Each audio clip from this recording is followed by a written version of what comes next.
My name is Troy Track Select. This is the Select Few Sessions, and if you're watching, you are one of the Select Few. And coming off of his latest album, we've got the Prince of the Pocket, the meter to which the metronome is measured, the deacon of the downbeat, coming off of his latest album, Ring Ring Money Calling. You better pick up that phone, it's Clint Breeze! Man, I feel like playing some drums, dude.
All right, let's get it going. Everybody, let's give it up for Clint Breeze one more time. Cool, man. First, thanks for coming on the show. Thanks, man. Yeah, I had a good time for sure. It's fun to play. Super cool, dude. I think I tried previously, but like schedules and conflicts just didn't work out. So I'm glad that we were able to finally get it going.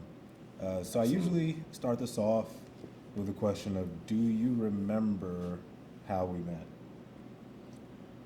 Yeah, it was definitely at a show. I just can't remember exactly where it was, but it was kind of in the same fashion of it, like, it kind of tracks with your personality. Like, you kind of went out of your way and was like, man, I'm Troy, I'm just new to town. I'm trying to meet all these musicians, and That's so funny. like, you were about business right away. And so I can't remember exactly where. I want to say there's probably 2 places that come to mind, maybe 3. A venue somewhere in this neighborhood. So Fountain Square for those watching. Healer or the Chatterbox.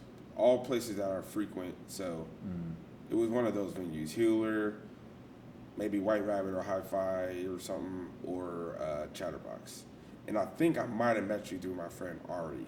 Okay, yes. Yeah. So we first met at the latest 2023, but I'm pretty sure it was 2022. Yeah. And it was at Chatterbox because I was going to Chatterbox like every weekend. Yeah. Because at the time, Ari was bartending there. Yeah. And so, I was just there and I had heard about you. And I was like, oh, like it's Clint Breeze, So again, it's so funny that it's like, you're going around, I'm new in town.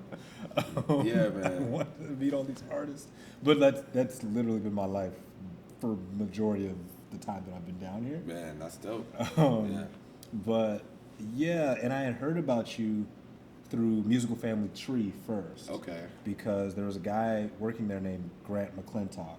Yep, I know who, Grant. Like, I was like, hey, I'm looking for these artists to do this show, and he gave me, a list of a bunch of people on it, and you were on there. That's dope. Grant, shout out to Grant, a good dude for sure, and always have, since I've known him, supported me through MFT and just individually, like a big supporter of my music. So that's cool that he shouted me out, looked out. Shout out to Grant. I haven't seen him in like years. It's been a while, yeah. It's been a while since I've seen him, but yeah. I have to check up on him. But yeah, and I think trying to guess or predict what you're going to do musically is pretty much impossible. I think we might all have different expectations of where For you sure. might be going. Sure. And we might think you're gonna zig and you're gonna zag, right? Yeah. So I think let's talk about your latest album, Ring Ring Money Call. And I think this is an interesting album because it's 3 things. 1, is kind of a breakup album. 2, it is an album of like positive affirmations. And 3, it's a collaborative album. Sure. There's a lot of people involved on all of your albums, actually, because you tend to work that way. So how did you kind of decide how much energy you were going to give, kind of feelings during this breakup, feelings of like positive affirmation as the backbone of this, and then kind of making sure that these collaborations worked? Yeah. Well put. I mean, yeah, I never really thought about it from those 3 pillars, but if the album were a triangle, it would probably be those three points would make up the triangle. So in the breakup though, I'm gonna just go down like the points. Sure. The breakup, yes, there's truth to that, but there's also more to that. Because when I started writing the album, not only did I like go through a breakup, but then also I broke up with my full-time job. So I left my full-time job at the time was teaching for IPS, and I left I did the cardinal sin, which is leave in the middle of the semester, but I just wanted to do what was best for me. It did cause a little bit of like maybe emotional damage to the kids, and that's funny because they use that term a lot, emotional damage. Okay. Like this new generation. Oh, yeah. But seriously though, it did cause a little bit of a no harm loss, but just like, oh dang, Mr. Clinton's leaving. But I left to kind of pursue being more focused in music. So that meant like, even if I didn't have a gig that day or like a workshop or something to teach or somewhere to be at, I would get up and make music. And so like I kind of started what was then at that time. So I left, December, right before winter break. I put, probably 3 or 4 weeks in notice. Yeah, it was like, I want to say it was Thanksgiving break. That I had made up my mind that I was like, I'm just tired of the full-time gig teaching. And it wasn't even the teaching aspect so much as it was the admin aspect. The things that, the things that you can't really control yourself. The things that like make showing up not so fun because you have to show up after hours, early hours, planning meetings that don't even necessarily pertain to you, that are district required meetings, little stuff like that kind of like weighed on me, and wanting to be more creatively focused. That lifestyle was taking me away from that, because I was coming home from work being drained from not only teaching kids but dealing with principals and admins, and so I was like, I'm not even creating no more, like not as much as I wanted to. Like really for real, I had like at least a year of a gap in between projects during that time. Okay. So I was like, this ain't it. So I left IPS. And so, yeah, the breakup was kind of about, obviously, a girl that I was seeing at the time that basically ended up moving. And so like that kind of started that breakup, but then it was like, I'm breaking from the full-time teaching thing and trying to do the more so full-time artist thing. So there's elements of that which leads into the positive affirmations, like if you want to, and I still deal with this daily, if you want that life you want, like you kind of have to like, be committed to it, and sometimes it's difficult to stay consistent with certain routines.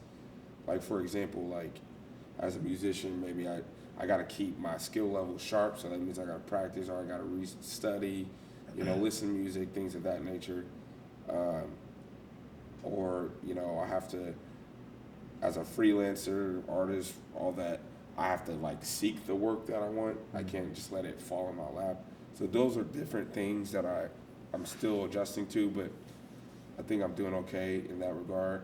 But I want to, continue to pursue the optimum level of like freedom as an artist, so that's where the positive affirmation comes from. Like the album title, Ring Ring Money Calling, comes from a nickname my brother gave me, because Ring Ring is a play on Carrington, which is my name.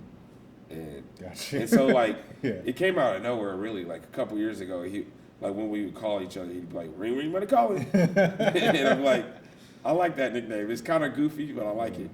And so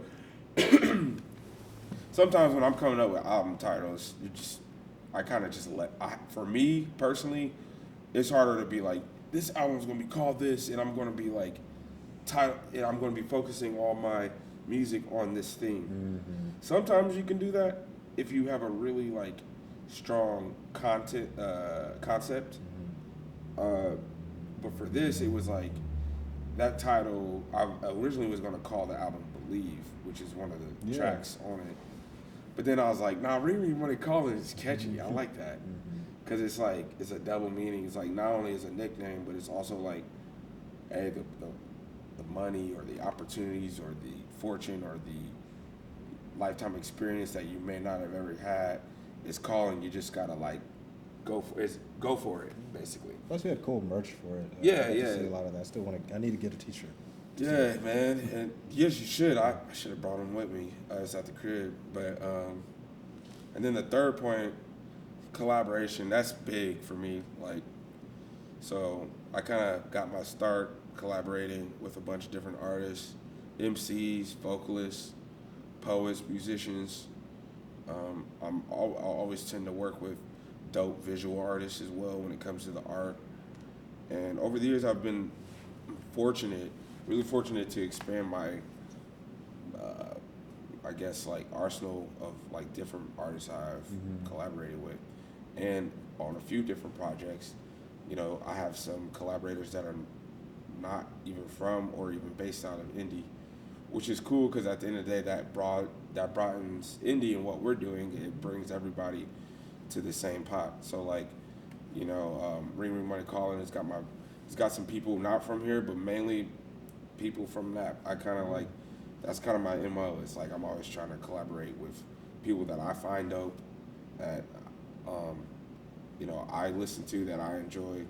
And the way I like to collaborate is I like to get them to do something that they normally wouldn't do themselves. Okay.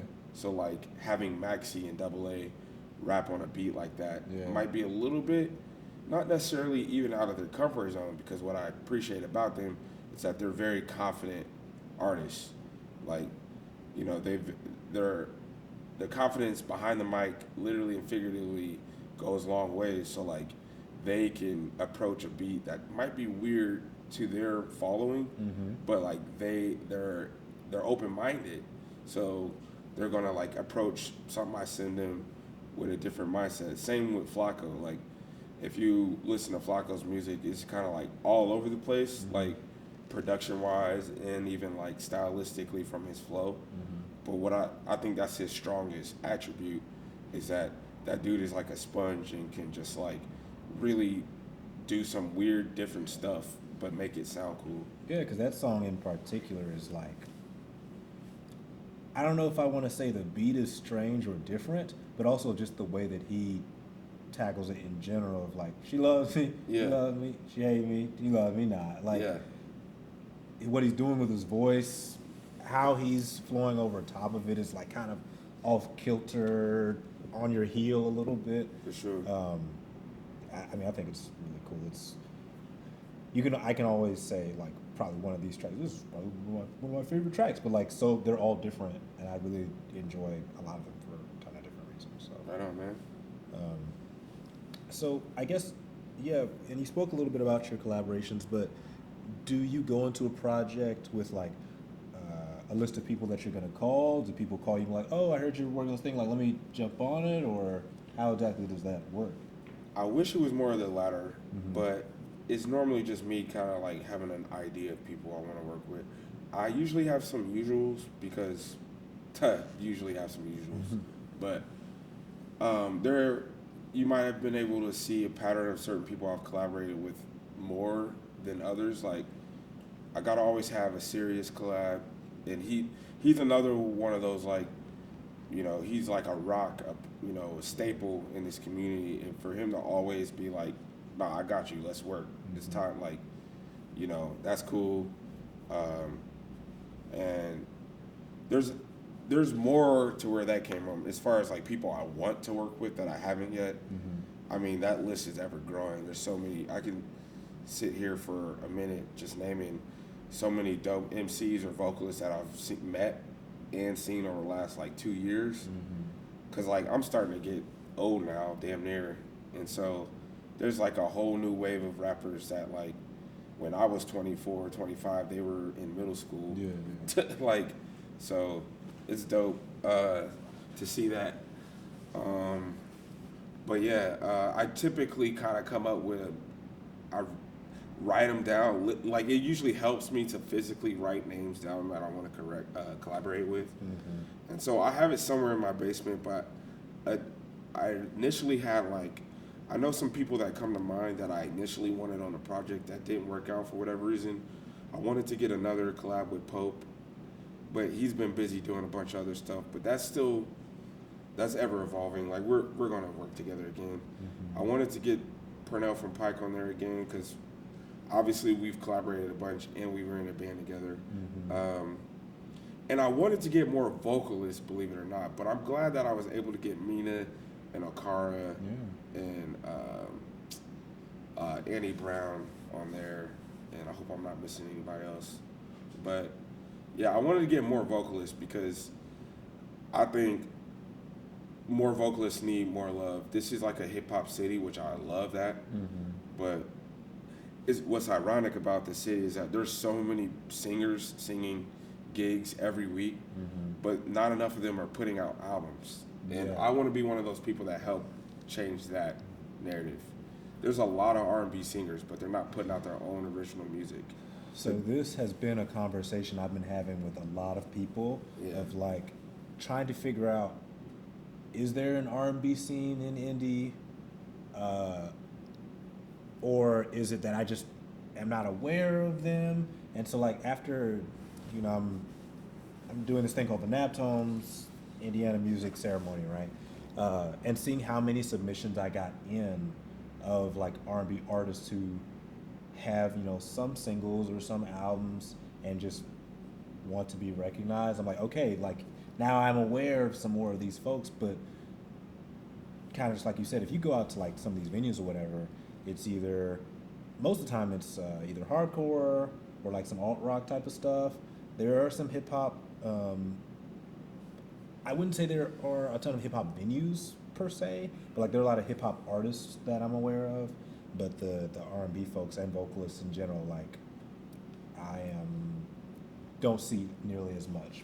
Yeah, I think I might have one of the answers. I certainly don't have all of the answers, but there's definitely a different culture. So when you mention hip hop artists, there's not venues, but there's hip hop shows. Well, one thing that's really cool about hip hop and hardcore is that they share this same mentality of do it yourself, DIY. And so like Sirius, Oreo, Jay Brookins, myself, Faisal, Pope, Baby Ebony, 4200 Corey. These are all people that come immediately to mind that I've seen on Facebook or social media put on their own show. Yeah. And all of them. Draco, like, really, if you're a hip hop artist that's especially doing a lot of work, 9 times out of 10, you're putting those shows on yourself. Same with Inner Peace, Pat and the Pissers. I know you probably know the hardcore scene better than me, but there's so many, like, it goes hand in hand, right? Yeah. Where like rock, hardcore, hip hop, a lot of that you kind of have to like create this show your own self at venues like Healer, State Street, People's Basements, Square Cat, Square do Cat. a lot of them too. Yeah, Hoosier Dome, right down next door. Indy String Theory. Indy String Theory, yes. But I say all that to say, having a little bit, I would say like a few toes in the door of the R&B scene, because I know a lot of the musicians and I know a lot of the singers, but I don't necessarily play a lot of the gigs. They have fallen into this like mentality of like, we gotta play at these like venues on far sides of towns to these crowds that are like at these regular restaurants or like I'm not trying to like necessarily like stereotype, but a lot of them is like that, where it's like they will settle at playing at because I don't really want to call out any venues, say somewhere not that, super conducive to them, so fans of them might not be where they are currently playing.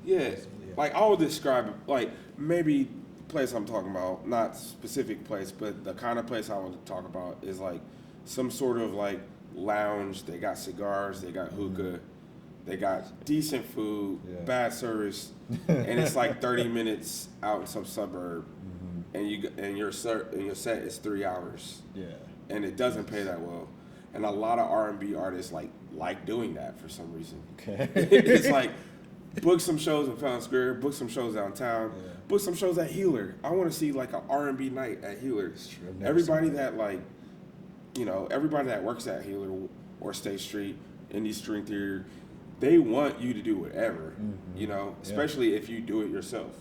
Like they want you to have, like State Street, Healer are both prime examples that have let me put on whatever kind of show I want to put on, and that's sustained a lot of my like network. To be honest, I used to do a show called Nightly Notable at State Street. That's how I met that's how I met honestly a handful of artists, like putting them on like Double A and they're not rapping as much, but New Wave Collective. I mean, they're still doing stuff, but like, there's been so many like different artists, or like Tubbles. We're going outside of hip hop. We're going like experimental, weird rock, like, or so many different bands that's been cool to like work with, but you have to kind of like seek it out and create that, show yourself. No, you're right. This is definitely a DIY city, and I was literally just emailing a R&B artist that's like, she was like, where can I go and do some shows or opportunities? I was like, man, this place, like Commissary is really good for that.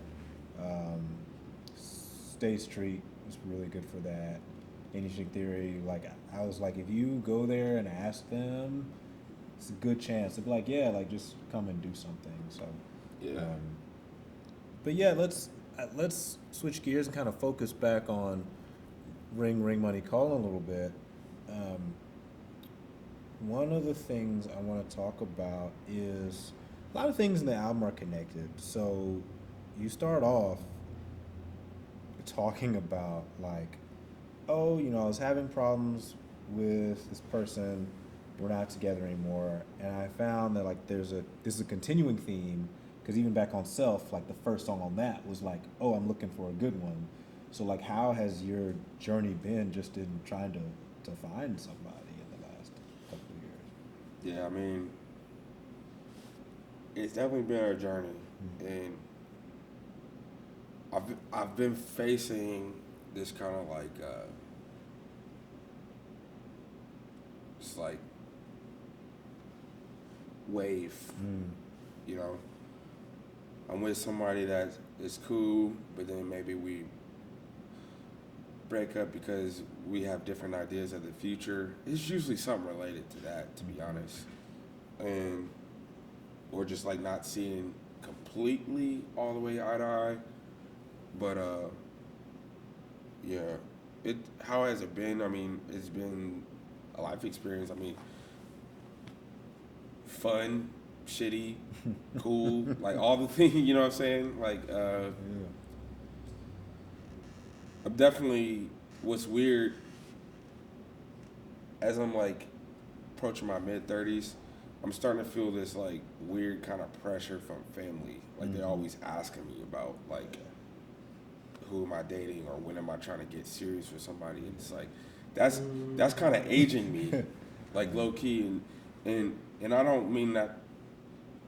Like, if my family sees this, I don't want them to be like, we'll never ask you about that again. It's not like that. It's just like, that's like a thing that I'm always thinking about. It's like, yeah, I do want a relationship. I do want a girlfriend that like is a life partner at some point. But I know those things take time. And then sometimes you get with somebody and you think it's cool, and then 2 months later, y'all at each other's throat. And it's like, that's just a part of life. So I try, as I've gotten older, I try not to put so much pressure on that stuff. I'm hoping that the Ring Money Calling album was like kind of my journey through that. Like, kind of like my like focusing on not necessarily the money figuratively, but like just focusing on the goals. Right. So yeah, I mean, it's when it comes, it'll be cool, but before if I'm like 40 and still figuring this out, I'm just gonna be a cool uncle, I guess.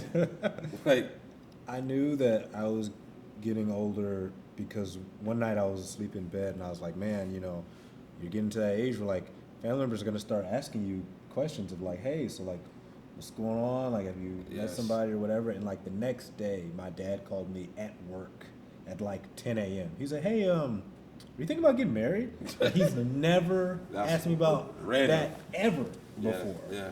And I was like, where is this coming from? But that's just part of the Yeah, game, man. I guess. But you talk about,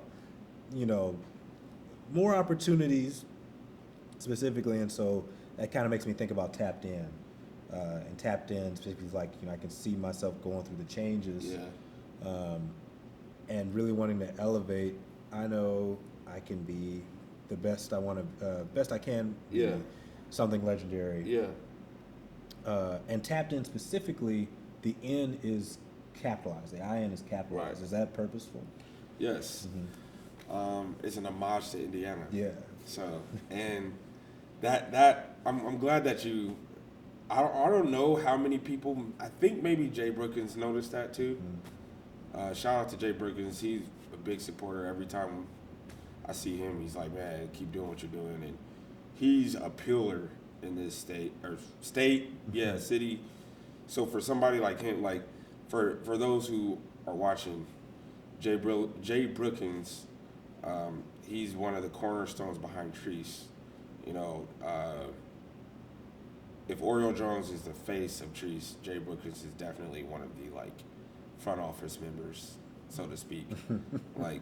And so, yeah, he's hip hop, and so anyway, that's cool that you noticed that. And yeah, Tapped In is very much symbolic how it's stylized, because too, I noticed one thing about like, it's not necessarily rapper lingo, it's rapper lingo, maybe athlete lingo, just culture in general. Yeah. A lot of people say tap in, meaning let's like link up, let's like get together on something, an idea, a thought, whatever, let's tap in, right? Specifically, those two have said that with me before, Double A and Maxi. And with the whole capital IN, those are two prime examples of people who like are go-getters. Like Naptown Thrift by Double A has become a staple cultural and clothing store that a lot of people have supported over the years. Nap or Nothing is bigger than the store. It's a brand. It's a whole movement. And shout out to Maxi for now moving to Fountain Square. And so both of them not only are artists, but they're also like businessmen and entrepreneurs. So like that whole song was about like just tapping in and like locking in and getting shit done. Yeah. So I think one of the funniest things on there is Maxie makes a Power Rangers reference towards the end of his verse. He's like Mighty Morphin, something Power Ranger. But there are a lot of TV and movie references on this album. So there's like Power Rangers, there's low-key, I made this one up. You just have a New Jack song, and I was like, New Jack City. And there is Freaks and Geeks. Yep. And I'm almost sure there's another one. Denzel Washington is kind of an interlude on one of those. So, like, do you have a comfort show or a movie that you're kind of like watching a ton right now? Oh, right now? Or ever that you just kind of like have on or have had on in the past? Man, I'm not really big on watching shows like regularly. Yeah. So I don't have a show I'm watching right now, and I haven't been binge watching movies either.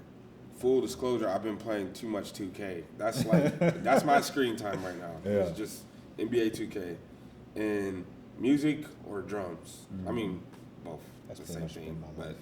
yeah, That's the last little bit. yeah. So, I mean, and basketball. Just like like NBA. Yeah. But I do want to answer that question. As far as TVs though, like or shows that I like in general, I like me a good like kind of like comedy thriller, like I mean, what do you call them? Like a black comedy or dark Yeah, comedy? yeah, dark comedy or like what are those called? Dang, I used to. That's crazy. I went to school for like film, and I'm forgetting all these terms. But yeah, like shit, like like Tarantino and the Coen Brothers, that style of movies. Okay, yeah, I got you. Yeah, like where it's like it's real heady, but there's some jokes, but it's also like some messed up parts. Yeah. So What you call dark comedy, Okay. essentially. All right, cool. Yeah. But yeah, I like me good stuff like good movies like that. Try to remember the last show that I watched. Oh, I did watch a little bit of the show that's on Prime. That's about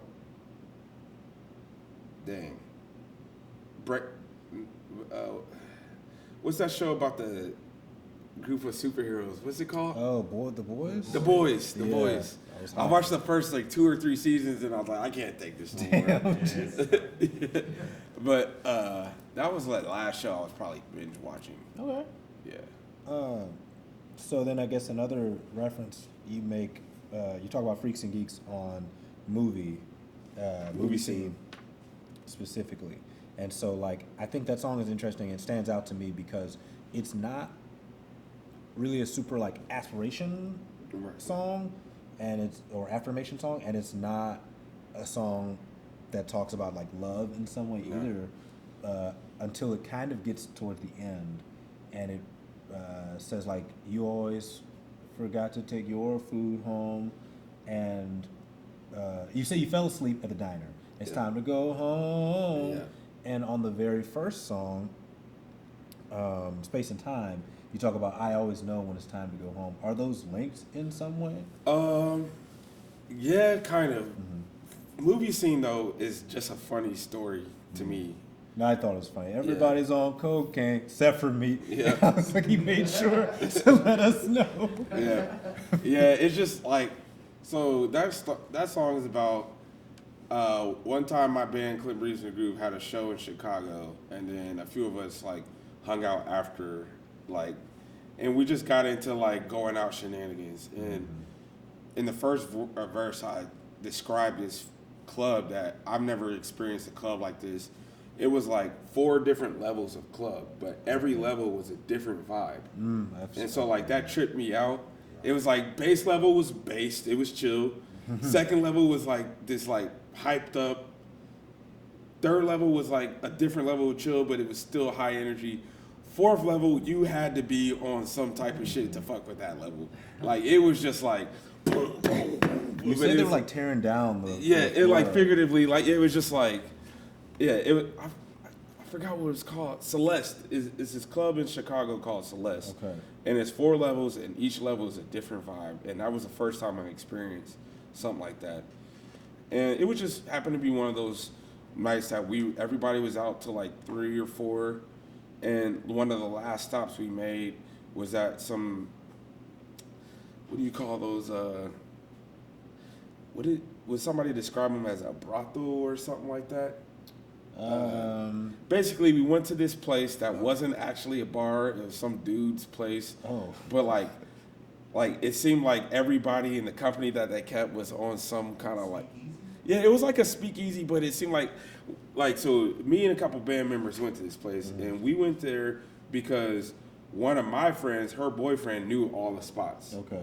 And so we just like, we all piled up and just went out with him. He was like, look, I know all the spots. I'm going to just take y'all to a few spots. And so me and a couple guys in my band went, and this was one of the last spots we went to. And it was like not a bar. It wasn't a real establishment. And immediately, this is like 2, 3 a.m.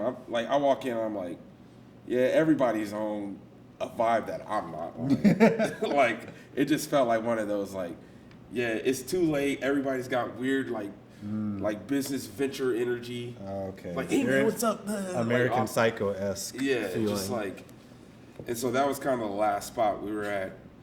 And then before we went to the diner, and at that point, I haven't done this in a while, thankfully, but yeah, for a long time, like for me drinking, like if I had too much to drink, like even if I wasn't fucked up per se, I would get sleepy. Seth can tell me, and so or tell you that. So that was one of them nights where I wasn't stumbling or falling over the place. It's just that, hey, we were all sitting down at the diner, and next thing you know, I just conk out, man. And so my friends got pictures of me just kind of like, and that's when I knew it was time to go home. So, and that last lyric was like, you always forget to take your food home. Whether if I'm sober or not, like this has nothing to do with being drunk. I have a bad habit of getting a to-go plate and not for taking my to-go plate home. And so that's what that was about. Yeah. So I ordered pancakes that I didn't eat because I was falling asleep. Yes. And so I got it to go, but then I forgot it to go. So I just wasted money. Like, That's rough, man. Yeah. But I guess it is what it is. You pay your little 15 for the pancakes probably and just Yeah. gave them $15 essentially. Yeah. Cool. Well, I guess I always give the audience a chance to ask a question if they want to ask a question. So does anybody here have anything they'd like to ask Clint before? Go for it. So I haven't heard the album.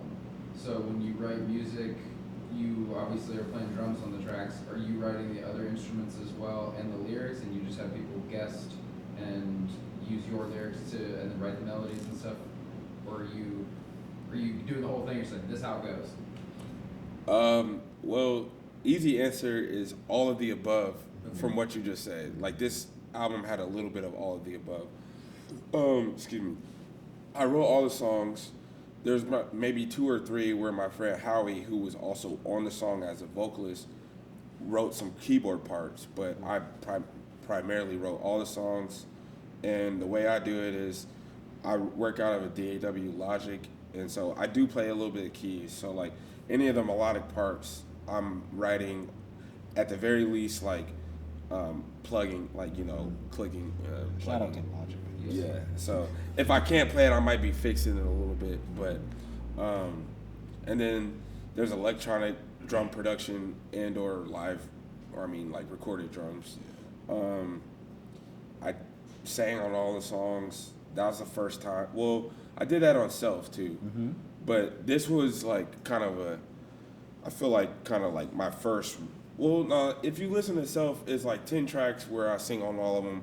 But this felt really more like I was kind of trying to step more into that direction, like harmonizing vocals more, like trying to make my lyrics a little bit more expanded, and trying to like get my melodies, like step them up a little bit. Yeah. So, yeah, I did it all on this album, but like also the song with Mina on it, I wrote the lyrics that she sang during the hook, but she wrote the lyrics during the verse. Okay. And I sent her a voice memo of how I wanted her to sing, but I was like, you're going to sing this better than me. So Annie Brown's track, she did all that herself. Okara, all she did was just my favorite things, like Mary Poppins thing. So that's essentially a cover. But yeah, any of the rap stuff, they're writing those lyrics for sure. But yeah, good question. Yeah. Yeah. Follow-up question. Yeah. Yeah, go for it. The improvisational drum solo stuff, you have records you put out with that sort of stuff on it as well? That is actually, no. Well, actually, technically, yes, because my band that's kind of like in limbo right now, Clint Breeze in the Groove, the full-length record that we put out, it actually is book-ended with like 2 open drum solos. Okay. Like those are kind of I wouldn't say they're hidden tracks, but I feel like people don't really like talk about those. Like they always talk about, you know, obviously like the ones that are catchy, like that has vocals and lyrics and stuff on it. But yeah, at the beginning of the album, it's like an open Max Roach type of drum solo, and at the end of it is, actually I recorded it in one long take, but I just split it up in 2. Okay. So yes, there is one recording of that, but I've been talking to my good friend Rob Fuckhauser. A project of ours that we want to do is like a super heavy percussion album. Which makes So, sense for Rob too. I So. have love Yeah. Funkhouse. Yeah, so that's in the early stages of just brainstorming. But as a percussionist at heart, I want to do something that's like, I love making beats, I love playing drums, but I also want to do something that's like kind of all about drums and percussion. Yeah. Mm-hmm. Well, what you did was very cool and definitely reminded me of just like jazz, like type drum improvisation, and but in a kind of modern sense. I was curious also how much of it you had like drawn from stuff you had recorded like that, and how much of it was just off the cuff tonight. Well, I improvise almost everything. Sweet. Like, I mean, even if Troy had given me the questions before this interview, I probably, like, honestly would not even looked at them, because I just do better when I just like input, like under the headlights. And yeah, but I feel like everything I did tonight was completely off the cuff. But from a broader perspective, I am influenced by people like Max Roach and like Art Blakey and Tony Williams and Elvin Jones. All of those are jazz drummers, but I mean, there's a whole nother list of like rock drummers, or like drummers that are like versed in like R&B and soul and funk. And so I would like to, one of my fellow drum homies, Cody, I would like to say that, like, we speak a language where we can talk about a bunch of different kind of drummers. Like, I'm sure you can go hours talking about different guitars, things of that nature. So, like, it's fun to be a nerd on drums sometimes. I don't always get to show it to everybody, but, these are the moments that I try to, like, show that at the end of the day, I am a drum nerd. Like, it would have been fun, low-key, if there were people that were here that, like, were here to see me do something else, but then, like, got thrown off, and then it was like, I'm going to leave. That actually would have been cool for me to see, because then it's like, okay, that's not for you, but, like, if you're sticking around, appreciate it. Like, It was super engaging. Like, it really did feel like a journey. And sometimes when you're looking at, like, artists where you're so close up on them, it can be, something about it can make you want to kind of, like, look away a little bit, because it feels like so much pressure of being this close. But, like, I found when you were playing, to, like, I leaned in a lot to just, like, see where we were going in some of these peaks and valleys. So It was cool to try and track with you. yeah. Thanks, man. Yeah, it was cool. For sure.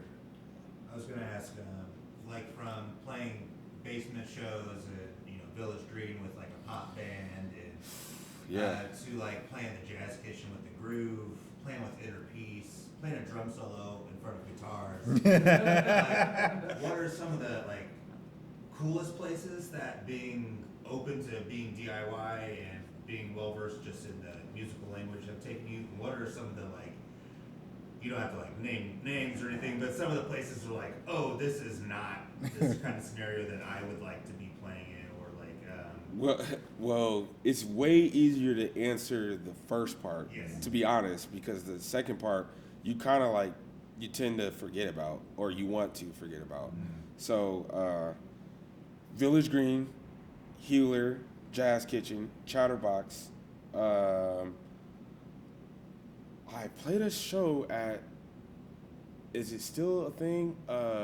Emerson, back in high school. yeah. Is it still open?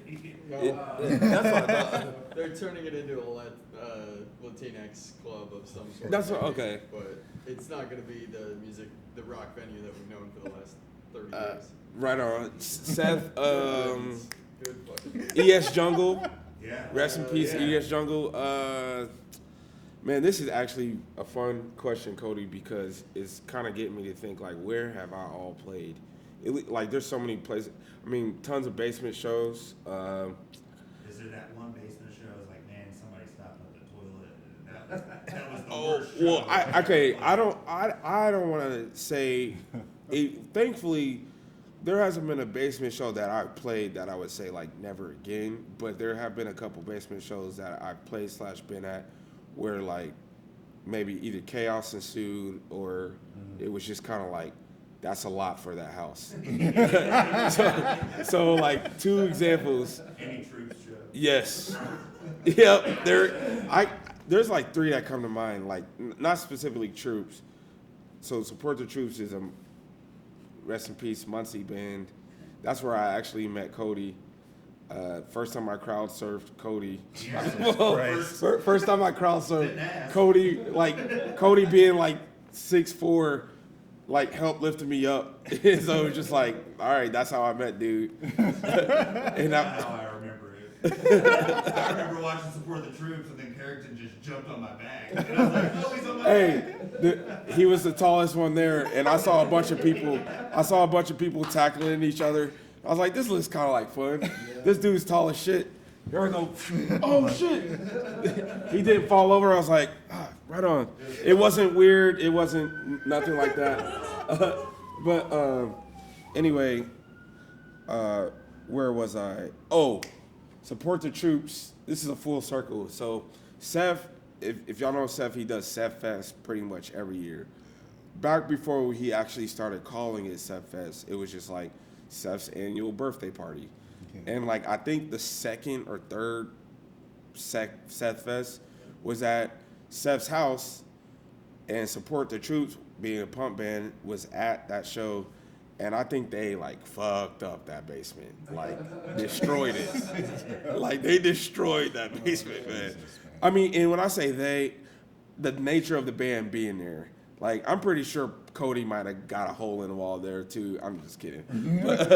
But like it was mainly, those shows was mainly the crowd doing it, not the band per se. But the crowd is what you always have to work. There's another show that comes to mind. It was another Seth Fest, but this was like 10 years later.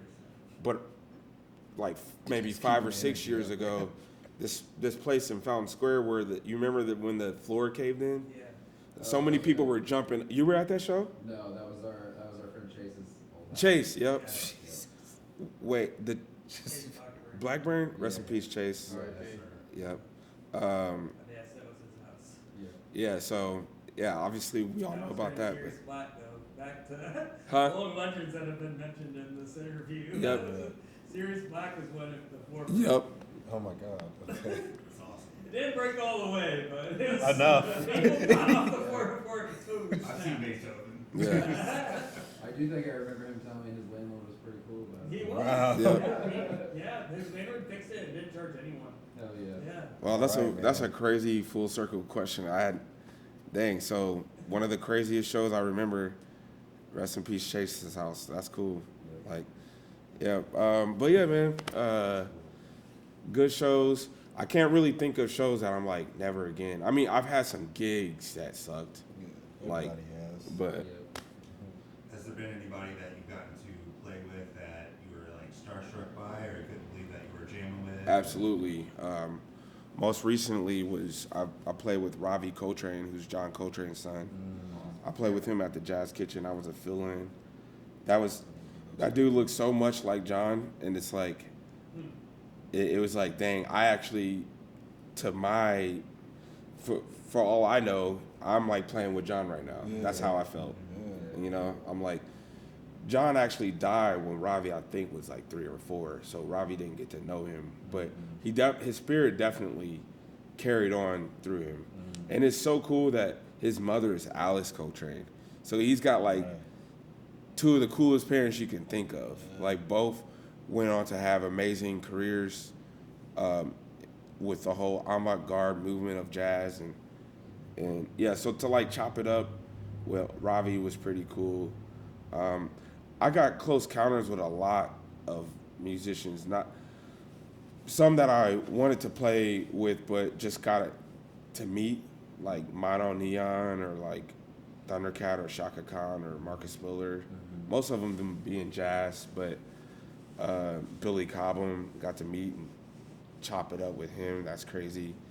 Yeah, I mean, but one of the coolest musical experiences I had was going on tour with Duran Jones. Yeah, and because of that, we are friends now, so that's dope. And yeah, but I would like to think that like the coolest one, with no disrespect to anybody that I've already met, hasn't happened yet. You know what I'm saying? So I just like to keep that mindset. But yeah. All right. Anybody else got anything? Cool, man. Super great interview. Okay.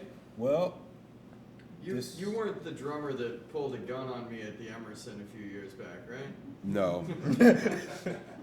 it's on Man. camera, so that's what happened. No, not me. Not me. That's crazy.